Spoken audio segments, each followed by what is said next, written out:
Baku tembak, Yuda Sakti hancurkan markas Komando OPM Maibart dan Yon Manfred Fatam lolos. Terlibat baku tembak selama 15 menit, pasukan TNI Yuda Sakti Batalion Infanteri 133 YS berhasil menghancurkan markas Komando Maibart. Dalam insiden baku tembak pada Minggu 19 Mei tersebut, Komandan Batalion OPM yang terkenal sadis Mayor Manfred Fatam terpantau lari. Berdasarkan hasil pemeriksaan Yuda Sakti, markas tersebut merupakan markas Komando Rahasia OPM di hutan distrik Aifat, Kabupaten Maibart, Papua Barat Daya. Peristiwa itu bermula pada Minggu 19 Mei saat pasukan Yuda Sakti menggelar patroli namun dihadang dengan tembakan dari arah hutan. Komandan Satgas Yonif 133 YS Letkol Info Andika Garis Sakti Senin 20 Mei 2024 mengatakan anggota lalu melakukan perlawanan. Dalam waktu 15 menit, markas komando yang diduga menjadi tempat pertemuan dan merencanakan gerakan itu dikuasai anggota OPM kabur terbirit-birit. Menurut Kolonel Petir ini, anggotanya tengah melakukan patroli dan melakukan pengejaran. Dari markas ditemukan atribut dan alat tajam berupa 2 unit handphone Android, 5 unit handphone dan 1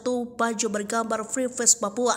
Kemudian ditemukan 1 HT, 1 kotak amunisi senapan angin dan 5 buku bertuliskan Batra Baju Loreng, puluhan anak panah, 2 solar cell, 1 kotak kawat las. Menurut dia, pasukan Yuda Sakti terus melakukan patroli sebab Maibart sejauh ini menjadi lokasi rawan karena kerap diserang OPM, bahkan menebar teror kepada warga sipil.